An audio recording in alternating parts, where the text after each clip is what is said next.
Fala, pessoal! Bom, chegamos a mais uma edição do nosso Prop Talks, né? O nosso podcast aí que fala sobre futuro, tecnologia, inovação, coisa que já está acontecendo, coisa que ainda vai acontecer, coisa que a gente nem sabe ainda se vai acontecer, né? Mas que a gente filosofa aqui dentro de novas possibilidades para o mercado imobiliário. Eu, como um apaixonado pelo mercado imobiliário, que sempre digo, né, que para mim é o maior e melhor mercado do mundo, é o mercado imobiliário, e que agora ele está experimentando coisas que outros mercados já experimentaram um tempinho atrás, que é novidade, né? Novos modelos de negócio surgindo, saindo do tradicional e surgindo novas iniciativas aqui dentro. E o Prop Talks é o canal que a gente espera, né, aqui trazer, condensar tudo isso e trazer para todo mundo ouvir. Comigo aqui do meu lado, sempre do meu lado virtualmente, né? Mas em breve, e o nosso convidado aqui já me puxou a orelha, que em breve sim a gente vai ter presencial, vai tomar uma cerveja aqui gravando, mas comigo sempre aqui o meu grande Gustavo Zanotto, meu amigo, meu mentor, meu parceiro. Fala, Gustavo. Fala, Jotinha, mais uma vez aqui juntos, prazer em gravar esse esse episódio que, como todos que a gente já gravou, esse vai ser sensacional porque o tema é diferente. Eu acredito que poucos aí tiveram contato com uma experiência de construção como essa que o nosso convidado vai trazer para nós. Olhar para a construção civil é olhar para a mudança e a gente espera que a mudança aconteça cada vez mais rápido na construção civil, porque se tudo transforma, a construção civil também se transforma. E aí, então, Jota, como a gente está aqui em mais um episódio onde o tema não podia ser diferente, eu vou largar um spoilerzinho antes de subir o nosso convidado aqui, que a gente vai falar de Wood Building Design. E eu tô louco para saber o que é Wood Building Design, que é o negócio do Nico. Vem para a mesa, Nico, vem falar com a gente aqui. Seja bem-vindo, Nico. Bem. Fala, pessoal. Fala, Gustavo. Fala, Jota. Obrigado aí pelo convite. Um prazerzaço estar aqui com vocês aí. Faz tempo que eu estou querendo falar com vocês. Finalmente conseguiu. Muito bom, muito legal. Muito bom. O prazer de receber você aqui é todo nosso, cara. Como eu comentei anteriormente aqui nos nossos bastidores, já fazia um tempo que a gente queria ouvir você. Queria conhecer mais do teu projeto, da tua iniciativa aí para a construção civil, trazendo essa inovação que a gente pode, de repente, Nico, olhar para a NOA e entender o seguinte: vocês trouxeram um pouco do que era a construção do passado para o presente, olhando para o futuro, mas com alguma diferença, com alguma coisa que realmente mostra o quanto o que vocês fazem continua sendo sempre atual e tem uma modelagem de negócio bastante interessante. Como que é a NOA? Conta um pouquinho para a gente.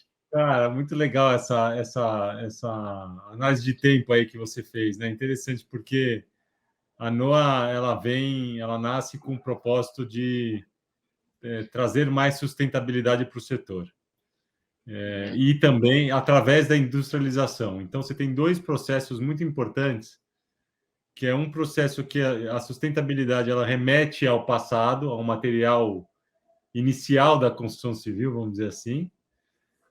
E é um material que foi transformado, ele foi colocado muita inovação, muita tecnologia nele, que a gente chama no Brasil, é um nome que eu não gosto muito, até acho meio feio, mas é madeira engenheirada. Uhum.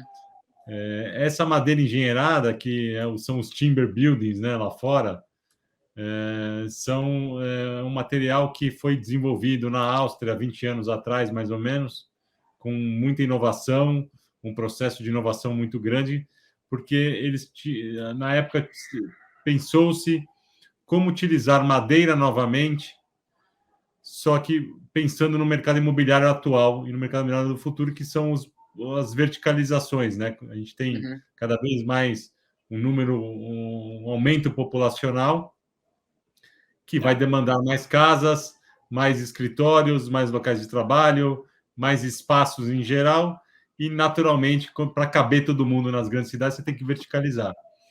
Então, daí que nasceu o Cross-Laminated Timber e o Glulam, que são os dois materiais que compõem a madeira engenheirada. Tem outros componentes de madeira engenheirada também que são usados, mas para verticalização são esses dois que são, vamos dizer assim, são soluções melhores. E eu costumo dizer que é um produto muito potente, porque é um produto que é muito sustentável, porque ele resolve um problema de sustentabilidade, a gente vai falar disso mais para frente.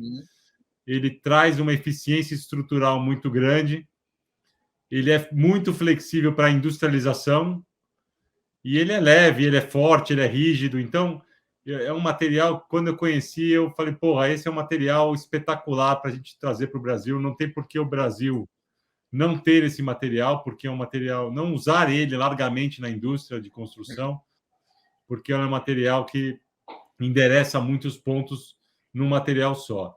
Um segundo aspecto que eu comentei, que você falou da linha do tempo, né? Que aí sim é o, vamos dizer assim, a tendência e o futuro da construção, é a industrialização. Tá. A industrialização geralmente ela vem em mercados imobiliários mais maduros, né? Em mercados de construção mais maduros, para dar soluções para a escassez de mão de obra, para questões de custo, porque você ganha escala, Fabio, e para a questão de qualidade de construção. A qualidade é melhor quando você faz ela no método Fabril. Então, esse processo também foi acelerado, o processo da industrialização também foi acelerado com a vinda da madeira engenheirada, o advento, né, vamos dizer assim, quando trouxeram a madeira engenheirada para o mercado imobiliário. Então, esse é um processo, de novo, que vem mais em mercados maduros, a gente olha isso mais em mercados maduros, mas é uma tendência grande para o Brasil. Acho que tem várias iniciativas acontecendo de industrialização, as pessoas já estão entendendo o benefício que é industrializar o processo. Você tem vários benefícios, como eu comentei, né, de qualidade, a qualidade dos produtos são melhores, você tem um nível de desperdício de materiais infinitamente menor. Num canteiro de obra se desperdiça mais ou menos uns 25% de material, ao passo que na industrialização você não tem esse desperdício. Você tem um nível de precisão muito maior de obra, então é tudo milimétrico, ao passo que na construção é centímetros ou mais, em termos de precisão. Então, você tem vários benefícios aqui que envolvem o processo de industrialização também. Então, eu acho que, de novo, né, eu falo muito da potência, a combinação dessas duas coisas, sustentabilidade com industrialização, com um processo mais limpo, mais objetivo, mais rápido, só pode ser uma combinação muito explosiva, entendeu? Então, a partir daí que a gente começou a criar a NOA, a montar a conceber o que seria a NOA, e estamos aqui hoje, né, na luta aqui. Mas você comenta coisas muito interessantes, Nico, porque quando você fala do processo da industrialização, a gente percebe algumas questões que são importantes citar aí. A economia de insumos, porque quando você olha para a obra, de fato, você tem muito desperdício ali de concreto, tijolo, pedra, aço, e aí você traz para a gente o seguinte, cara, eu tenho um processo construtivo aqui que, primeiro, reduz esse desperdício de insumo. Segunda coisa que eu queria pegar de tudo que você falou, e que eu acho muito, muito interessante, Jota, é a precisão da montagem disso. O Nico deixou bem claro, na obra, de fato, assim, você vê que em alguns momentos você trabalha com centímetros e você tem que adequar esses centímetros com algum outro material e preencher com alguma coisa para que o espaço fique pronto. E aí você diz, Nico, milímetros, a precisão é de milímetros. E o terceiro ponto, você diz a potência. A potência do material, a potência de tudo isso que torna o processo rápido, torna o processo, digamos, flexível. E aí eu queria entender contigo o seguinte, a tecnologia para vocês entra em que ponto? Quando a gente fala de tecnologia, é possível citar tecnologia no processo construtivo? Muito. Pelo seguinte, nós como NOA, a gente está trabalhando a cadeia produtiva inteira. Então, a gente está indo desde a compra da madeira engenheirada, né? Até a entrega do prédio. Então, é todo um processo. Okay. Tudo que acontece ligado à madeira, dentro dessa cadeia de construção, a gente está se especializando, a gente domina e a gente quer cada vez mais dominar cada vez mais e trazer essa perspectiva para o mercado imobiliário como um todo. Não só para a gente aqui, mas para terceiros também. Tá? Para a gente fazer isso, Gustavo, a gente tem adoções de algumas tecnologias E também ele não deixa de ser a mudança desse processo, você está mudando a cadeia produtiva, né? É verdade. A mudança desse processo não deixa de ser um processo inovador, porque ao trazer um material diferente, onde você tem processos diferentes no meio do caminho, é um processo inovador. Então, vou citar algumas tecnologias para você. Primeiro que não tem como você fazer industrialização sem dominar e usar muito bem o processo de BIM. O BIM, tá certo. É uma ferramenta fundamental. Não dá para você pensar em industrialização sem pensar em BIM. Isso é um primeiro ponto. Então, a gente tem, desde o começo da NOA, tem investido muito nisso. Arrisco dizer, pouca gente sabe disso, mas arrisco dizer que a NOA é uma das empresas mais avançadas em termos de adoção de BIM hoje. Então, isso é um fator que envolve tecnologia. Segundo fator que envolve tecnologia é que todo o processo, por exemplo, eu preciso entrar um pouco mais no detalhe do meu processo, mas... Vamos lá. A gente, quando você faz um projeto, você faz todo o desenvolvimento estrutural daquele projeto. Ao fazer esse desenvolvimento estrutural, a gente já usa uma tecnologia que também não tem nada de novo, tá? O mercado usa os softwares lá de estrutural, mas que para madeira é diferente, então aí também tem mais uma inovação. Uhum. A partir daí você desenvolve um projeto estrutural e junto com o arquitetônico você passa a criar quais elementos você vai precisar para aquele prédio. Legal. E aí você tem os elementos, né? O output desse processo é um pedido para uma fábrica produzir o tamanho que você precisa, os elementos que você precisa, na espessura que você precisa e tudo mais. Então, isso é um processo, é um processo meio que integrado que faz com que a gente também consiga, uma outra inovação, uma outra uso de tecnologia, ter as peças no momento, just in time, no momento certo, na hora certa da montagem. Isso é um processo. Segunda coisa que se traz de tecnologia, que se usa tecnologia e de inovação também no processo, é que você passa a ter um processo de preparação de peças numa unidade fabril e um processo de montagem. Esse processo de montagem é um processo totalmente diferente do que se vê hoje, né, num canteiro de obra. Você vê lá que você falou, né? O canteiro de obra é bagunçado hoje. Hoje ele é sujo. Ele é mesmo. Num processo como o nosso, é uma obra mais limpa, uma obra seca, é uma obra sem muito... não tem estoque na obra. Você traz e monta no mesmo momento. E para que seja montado isso, você tem um trabalho todo de qualificação de mão de obra importante, porque é uma mão de obra diferente, e tem um trabalho de uso de tecnologias que permitem que você saiba que aquela peça que ele vai montar vai estar colocada no lugar correto. Então, o nível de possibilidade de interferência no canteiro de obra, no processo de montagem, tem que ser baixíssimo.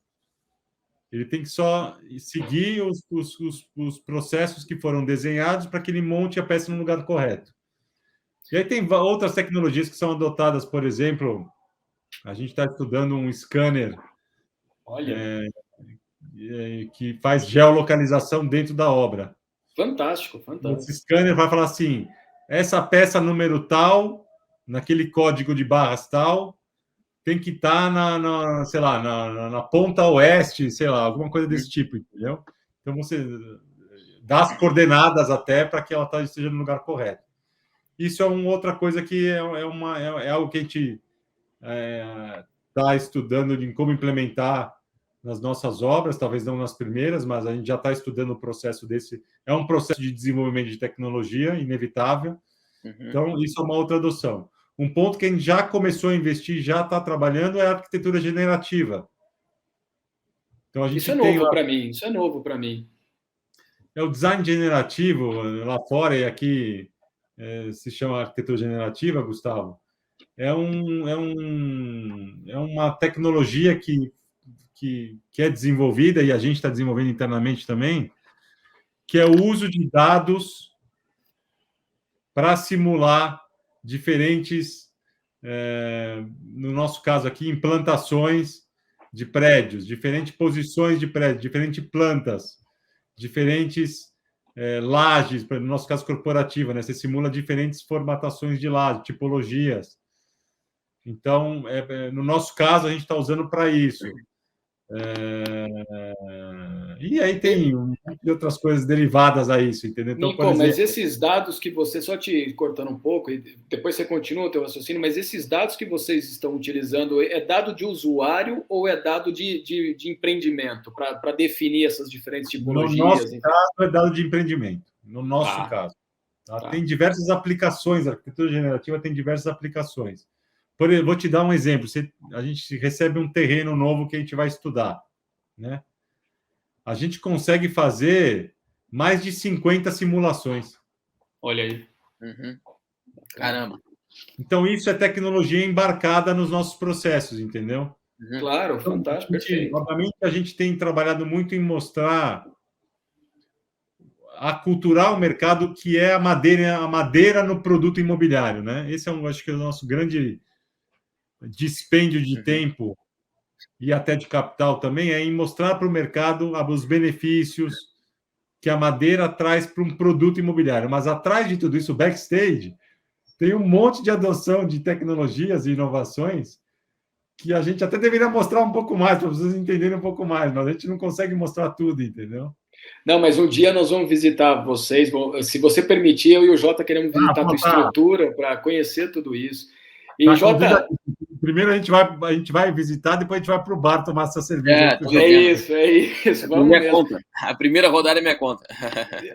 Eu já sacramento isso. Você vai pagar quase tudo, Jota. Mas, Nico, só para eu entender rapidamente, acho que quem vai estar ouvindo a gente precisa entender também isso. O processo de vocês de montagem, eu acho que ele se adequa a pequenas e grandes obras, né?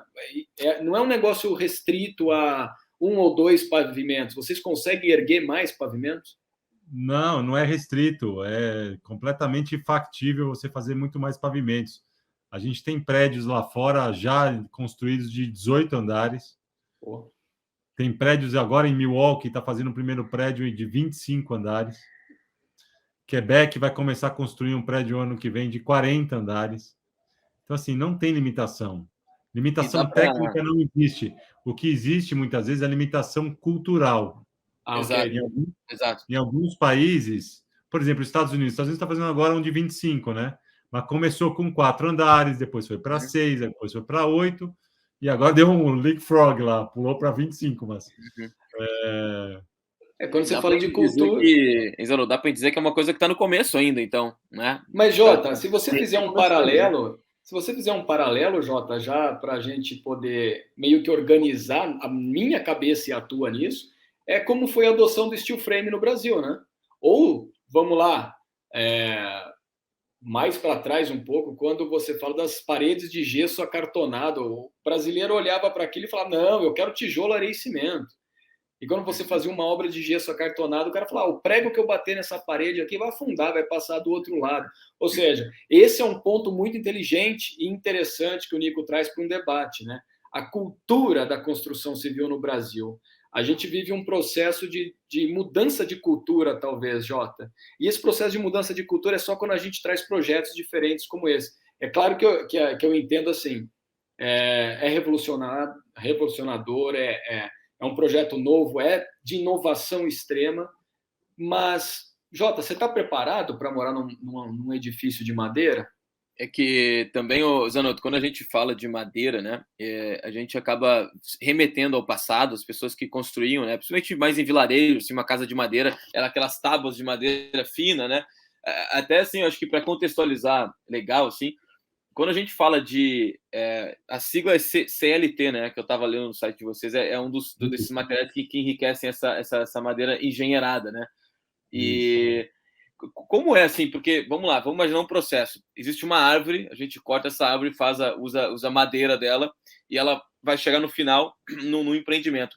Como é esse processo, assim, até em questão de maleabilidade? Quando a gente imagina uma madeira daquelas casas antigas lá, era uma tábua reta, eu não tinha tanta maleabilidade de fazer alguma forma com ela, né? De fazer alguma coisa arquitetônica com ela.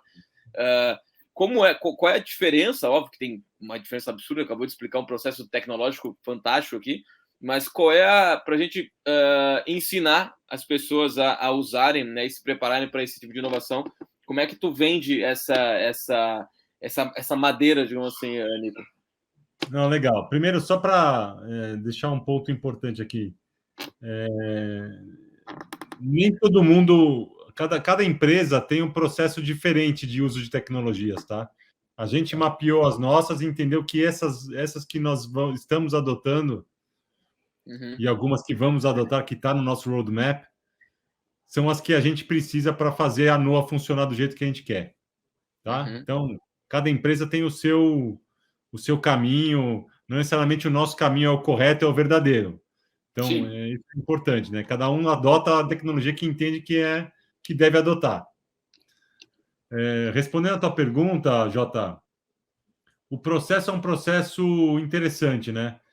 Primeiro que é importante comentar que a madeira que nós usamos é uma madeira de reflorestamento.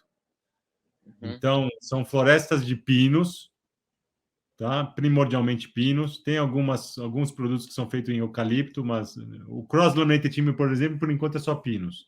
O Glulam tem alguns de eucalipto. Então, é importante frisar isso, porque as pessoas falam assim, pô, o cara está cortando uma madeira da Amazônia. Não tem nada a ver com isso. É reflorestamento, a cada uma que você corta, você planta duas, e assim vai, entendeu? Então, é importante comentar isso. Aí você tem a madeira serrada, que é a tábua, né? As tábuas de madeira. E aí você vai primeiro para um processo de seleção de qualidade, né? Das melhores tábuas, vamos dizer assim. Né? E aí você entra num processo de colagem e prensa hidráulica, e prensagem, né? O que acontece? Como é que você faz essa cola e prensa? Você tem uma camada de um sentido, no caso do Cross-Laminated Timber, tá? Estou explicando. Aí você tem uma outra camada num outro sentido, sentido cruzado, 90 graus daquela primeira camada. Pensa assim, você tem uma linha de tábuas numa camada. Aí você põe uma linha de tábuas numa outra camada, uma linha de tábuas numa terceira, uma quarta e uma quinta. Tem de 3, 5, 7, 9, 11 camadas, depende da aplicação. E aí você passa uma cola, né, em cada camada e você passa por uma prensa. Quando você passa por uma prensa, você aqui não vai passar no vídeo. Eu tenho uma peça aqui que eu queria mostrar para vocês, mas quer ver, ó? Quando você vai passar por uma prensa, vocês conseguem ver aqui, ó? Sim, quando você passa por um tijolinho de madeira, viu? É um tijolinho de madeira, ele fica prensado. Que legal. E a todo o ar de dentro. Então ele fica um monobloco.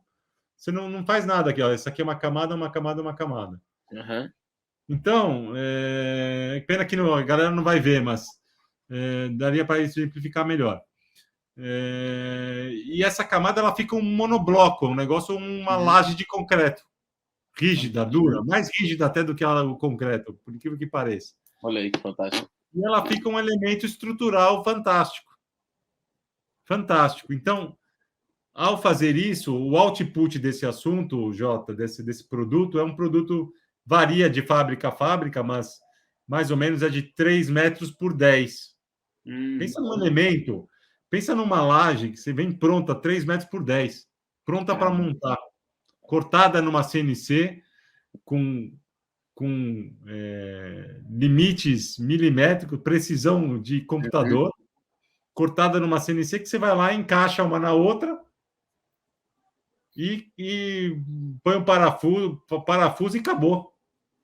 E qual que é a resistência disso de carga, Nico? Suporta quanto, assim, mais ou menos?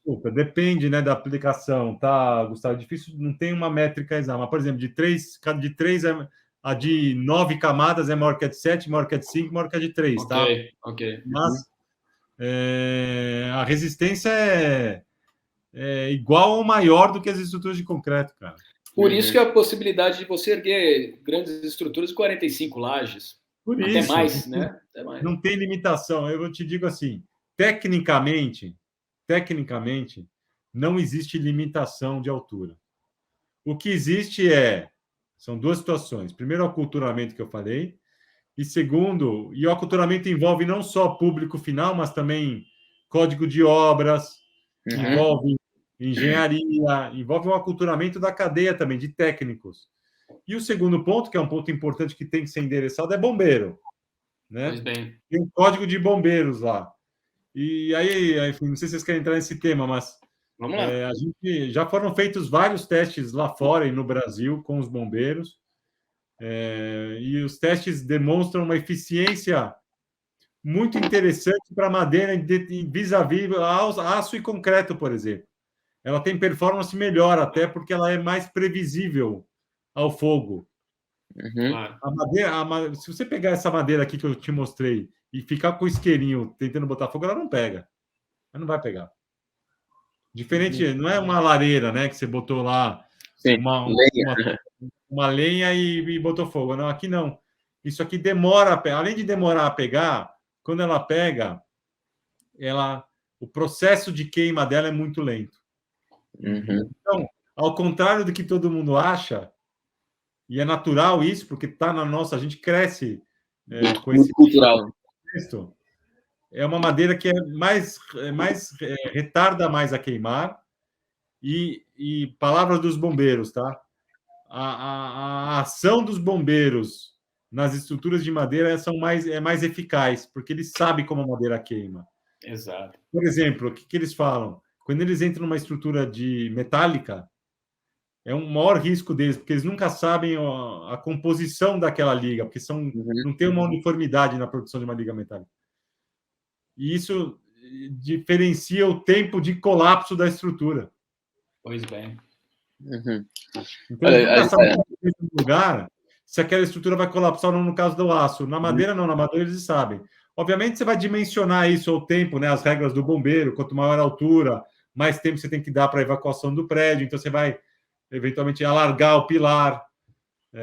Ou, em alguns... Se for muito... Por exemplo, no código de obras aqui de bombeiro, a gente, possivelmente, agora no começo, prédios mais altos do que 10 andares, a gente vai ter que cobrir a madeira, encapsular a madeira.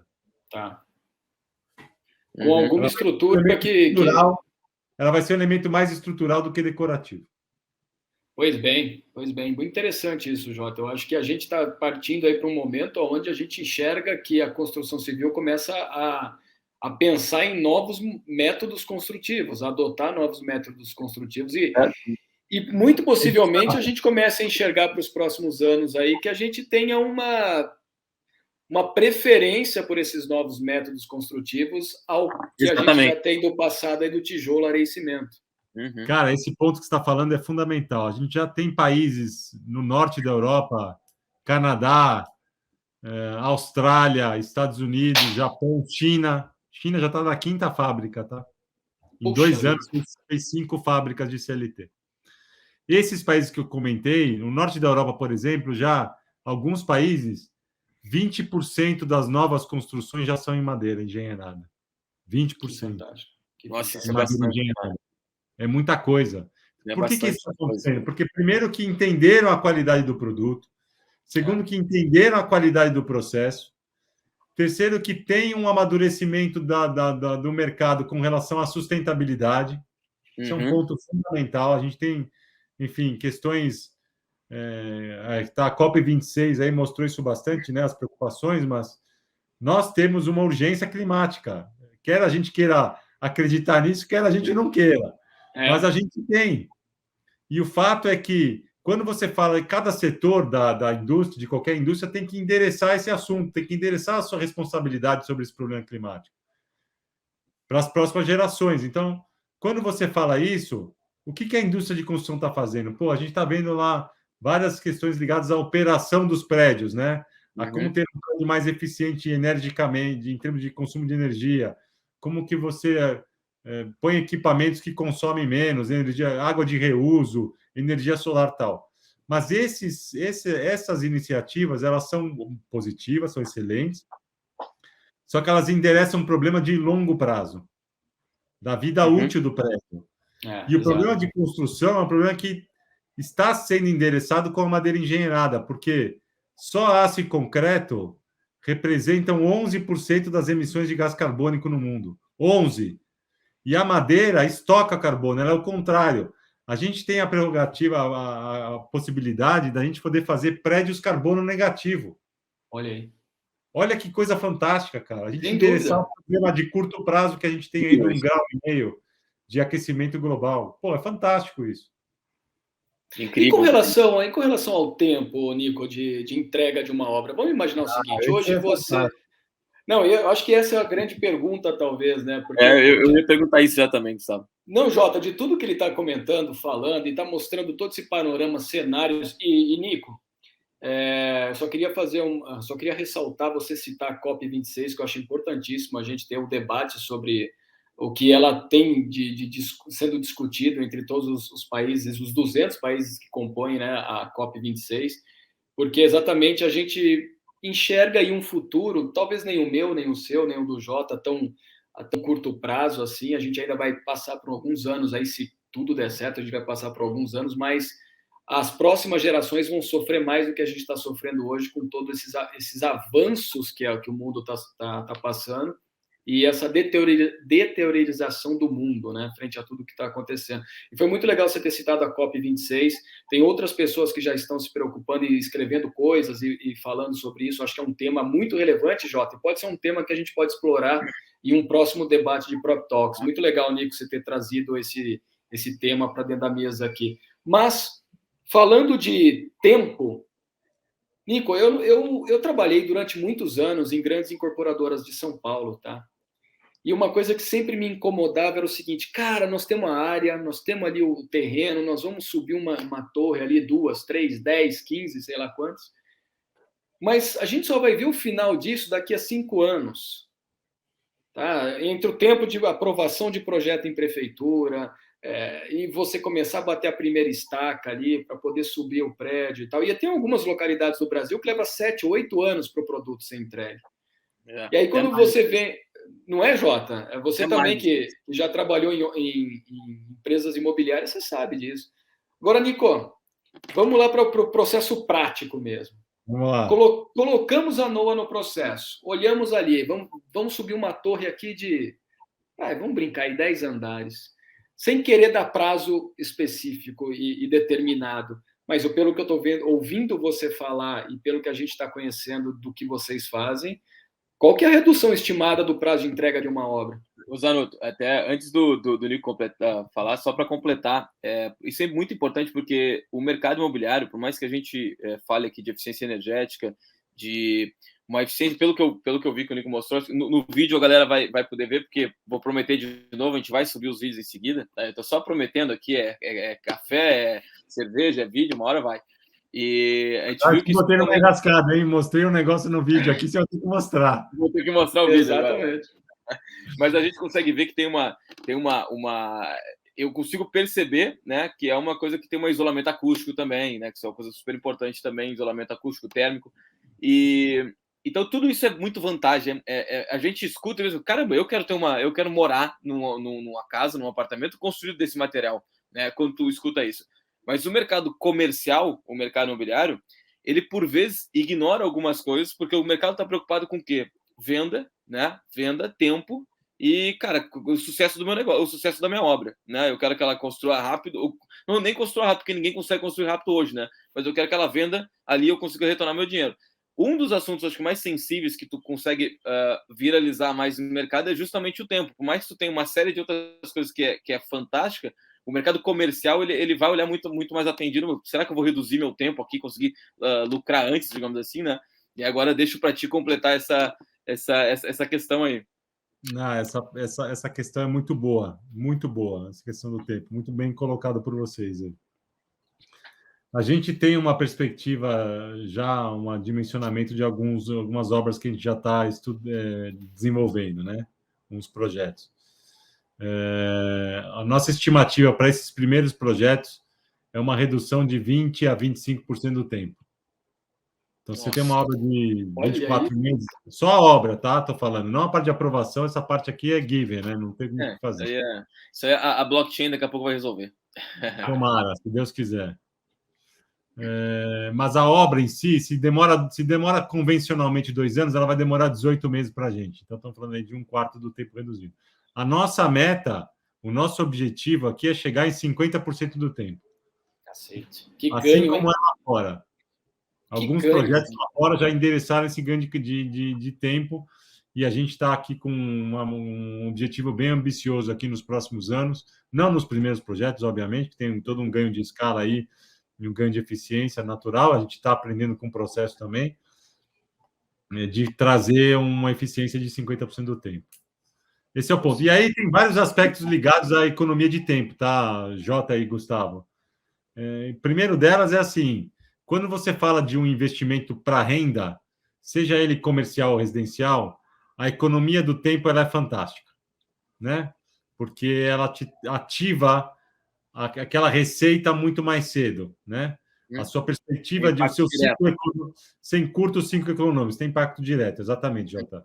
Então, para isso, para o investidor, para o investimento, ele é fantástico, tá?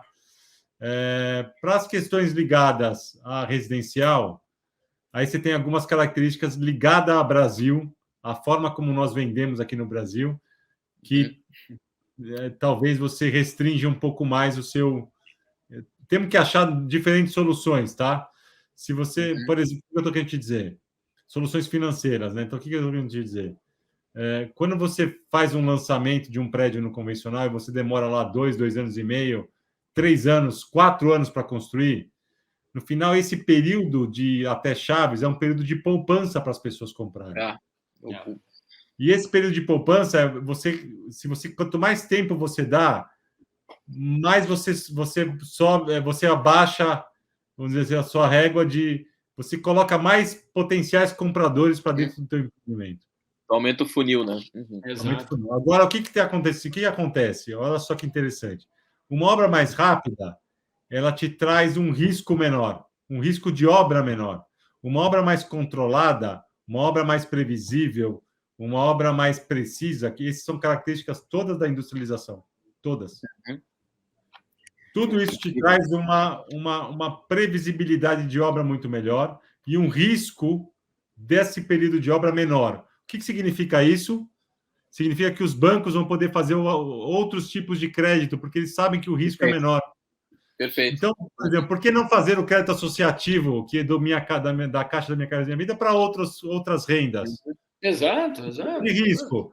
Por conta de risco. Se você está reduzindo o risco, faz todo sentido você olhar para a industrialização como um processo de melhoria até da relação incorporador-cliente. Muda todo o jogo. Muda todo o jogo. E aí, outra coisa, outro ponto que é importante para o Brasil, que nos mercados lá fora você tem muito menos impacto, mas o Brasil é um ciclo, é um país muito volátil politicamente, né? Economicamente também. Quando você encurta o tempo, a sua exposição a essa volatilidade é menor. Exato. Perfeito. E aí os riscos daquele empreendimento mudam completamente com a industrialização. Totalmente. Tu elimina vários riscos que hoje a gente tem numa obra normal, e tem um ponto que eu acho que é fenomenal também, não só falando de financeiro, né? Porque isso que você falou é um negócio. Zanotto, imagina o seguinte: a gente tem hoje modelos de financiamento bancários que são os mesmos de anos atrás, de muitos anos atrás. Exato. A gente não tem uma evolução de modelo de financiamento, né, de empréstimo de crédito imobiliário.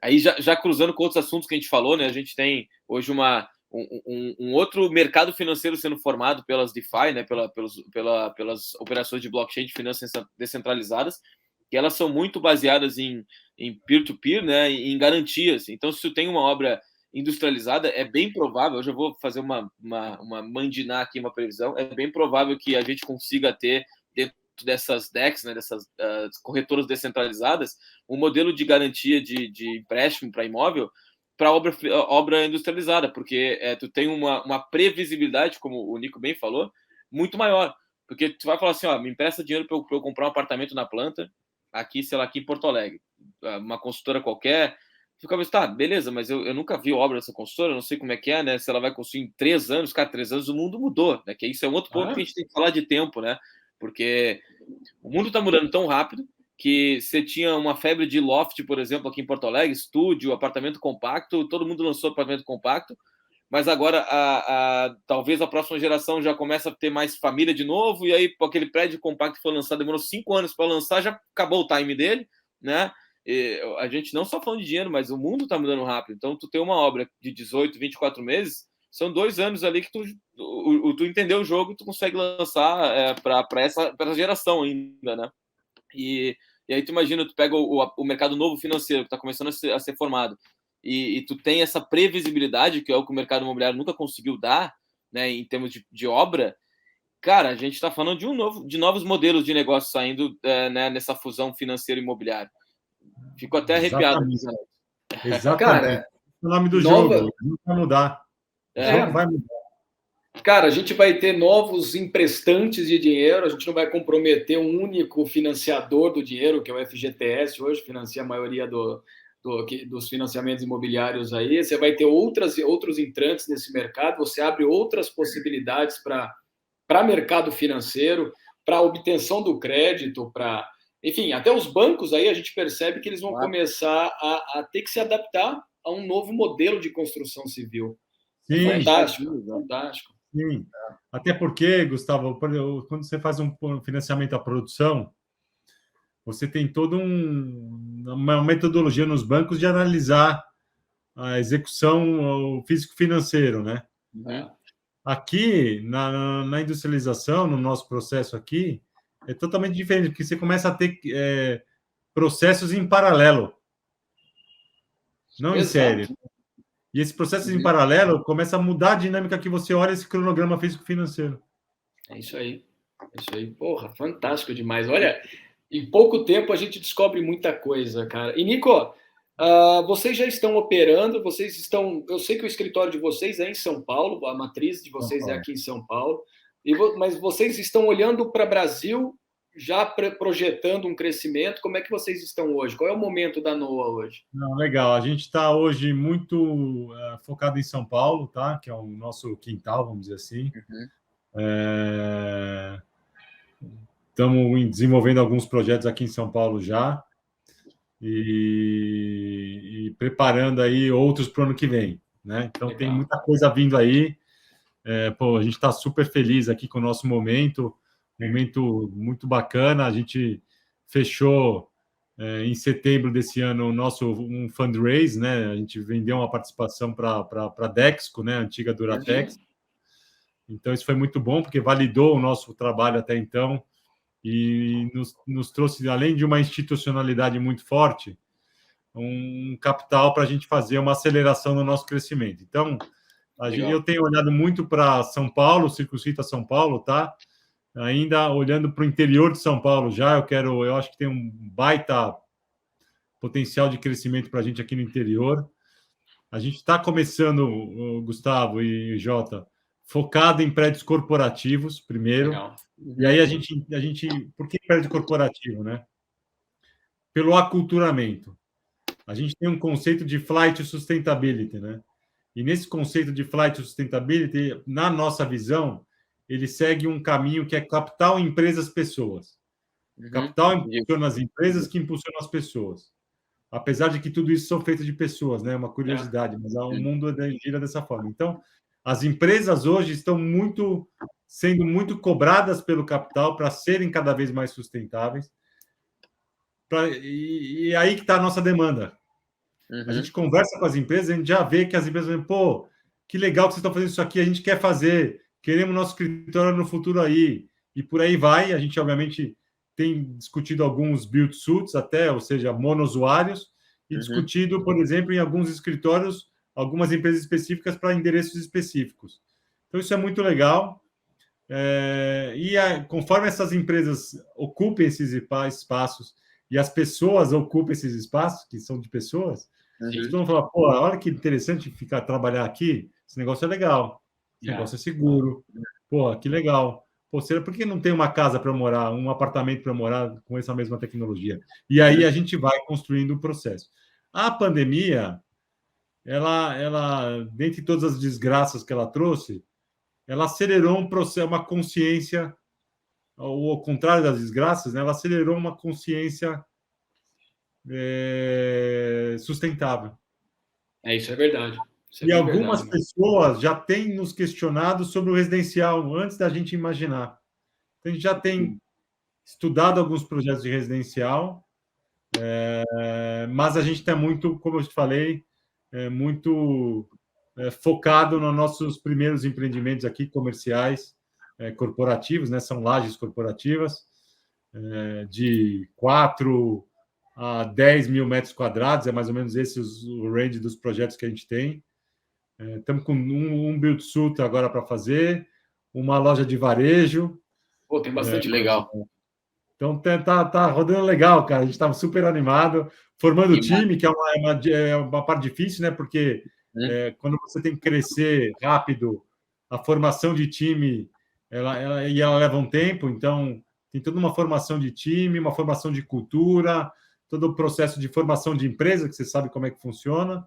Então tem vários desafios aí num só, empreender, aculturar, formar time, então mas tá divertido, estamos animados.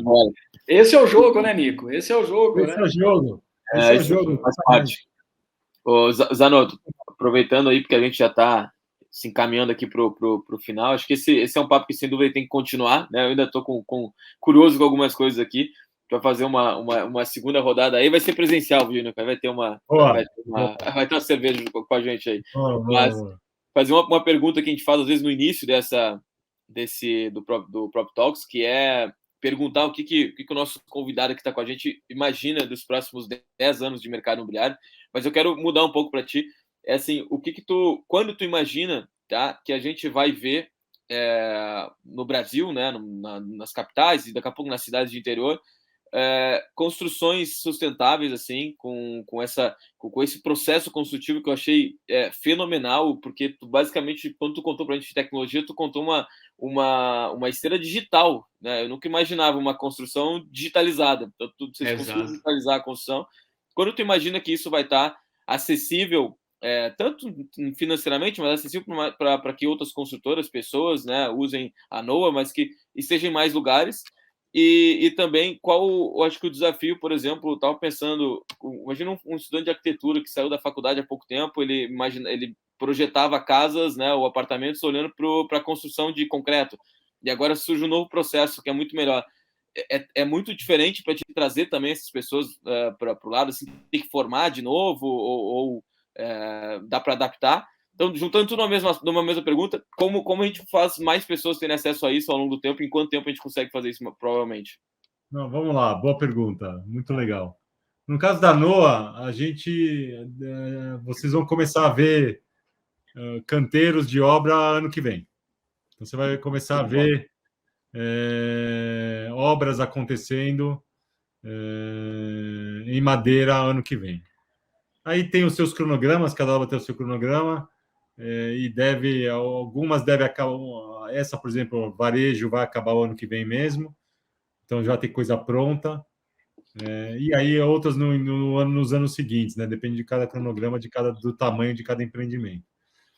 Então, acho que aí já vai começar a enxergar já o que é o processo, como que se comporta o produto e tudo mais. A gente já tem discutido alguns projetos para terceiros, tá, Jota? Então, isso já está acontecendo. A possibilidade de a gente fazer junto com terceiros, parcerias e tudo mais, isso acontece, isso é fato, isso tem que acontecer, tá? Que bom. No caso da turma que, vamos dizer, dos stakeholders, aí esse é o exemplo aí dos arquitetos que estão se formando, a arquitetura até que está um pouco mais, vamos dizer assim, ela traz um pouco mais no conteúdo estudantil, né, docente, vamos dizer assim, o conteúdo de madeira. A engenharia menos.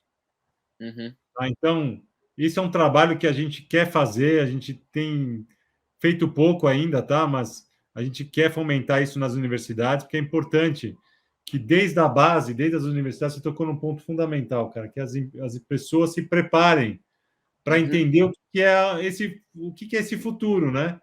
O que é essa transformação? Ah, Nico, mas você acha que a madeira vai dominar o mercado? Não. Tem espaço para todo mundo. Mas o fato de ter espaço para todo mundo, as pessoas que se formam Eles têm que saber as alternativas que eles têm no mercado, desde a largada. Então, acho que isso é um ponto importante. A gente tem olhado muito para um trabalho que o Canadá tem feito com relação a isso. Eles têm uma universidade, uma matéria de universidades específicas para madeira, tem o Wood Building Design Center, que é um centro de design e engenharia só de madeira, dentro de uma universidade em British Columbia. Então, pô, é um negócio sensacional. Pô, será que a gente deveria fazer isso aqui? Tomara que a gente pudesse fazer isso aqui. Né? Exato. Então, isso é um ponto muito importante. Lembrar que o cenário no Brasil para algumas iniciativas são mais difíceis, né? Então, por exemplo, esse exemplo que eu comentei do Canadá é um exemplo de uma universidade pública. Pois bem. Foi fomentado pelo governo. Aqui você não tem pouco ou zero apoio em algumas iniciativas para fazer as coisas, entendeu? Então tem o desafio de você fazer isso na iniciativa privada. Esse é o ponto. Cara, olhar para frente, né? A gente tem que olhar para frente e enxergar que o mundo mudou, as pessoas mudaram, o consumo mudou, a forma de construir tem que mudar também, e a gente precisa de incentivo mesmo. E só fazendo um paralelo, Nico, quando você olha para essas verticais techs aí, as PropTechs, as Construtechs, você toca num ponto que é bem sensível do Brasil, né? Nós temos alguma burocracia que impede a gente de evoluir cada vez mais. E eu faço um paralelo com o que a gente tem na América Latina. Aqui eu converso bastante com o pessoal de Colômbia, Argentina, Equador. E em alguns dessas localidades, o governo ele incentiva o processo tecnológico. Ele incentiva que as empresas da construção civil e do mercado imobiliário se capacitem, se atualizem e tragam cada vez mais mudança para o setor, que, queira ou não, é aquilo que faz qualquer país, qualquer economia continuar existindo, né? O setor da construção civil, porque ele tem muita gente que faz parte, né? Quando a gente olha para a obra, você vai ver que tem muita gente trabalhando nos canteiros e cada vez mais a gente precisa incentivar essas pessoas a melhorarem, a se atualizarem, a ter uma visão diferente. Nico! Nesse ponto aí, só rapidinho, eu sei que a gente está acabando, rapidinho. Nesse ponto, a gente está vendo muita empresa boa vindo aí, viu? Fazendo um trabalho super bacana. E quando você começa a juntar todas essas iniciativas no mesmo objetivo, o negócio é muito explosivo. Por isso que eu acredito muito no Brasil, nesse processo de produção de tecnologia. Porque tem muito empreendedor bom, tem muita empresa boa fazendo um trabalho legal. E a hora que você começa a juntar essas coisas, porra, é muito forte, não tem volta, entendeu? Perfeito. Era a melhor coisa que a gente podia ouvir, Jota. Era a melhor coisa que a gente podia ouvir. É isso mesmo, Nico. Jotinha, fechamos mais um aí? Baita papo esse, hein? Puta vida. Fantástico, cara, fantástico. Tivemos uma aula aí. Que eu diga, sensacional. Bom estar aqui com vocês. Maravilha. Nico, obrigado por ter aceito o nosso convite. A gente sempre fica feliz que temas diferentes apareçam aqui. E eu vou ser muito, muito direto com você, Nico. Eu já conhecia, já tinha um pouco de entendimento do que vocês faziam. Hoje ficou para mim muito claro qual é o propósito do que vocês estão construindo, de como vocês estão enxergando aí a construção civil para os próximos anos. Eu te convido, eu sei que o Jota também vai querer fazer esse convite, eu te convido para uma segunda rodada desse papo. E talvez, Nico, seria bom a gente fazer uma brincadeira aqui, trazer você com algum incorporador que a gente conhece, que foi o Danilo. Recomendo até trazer o Danilo aqui, que é um cara muito tecnológico também.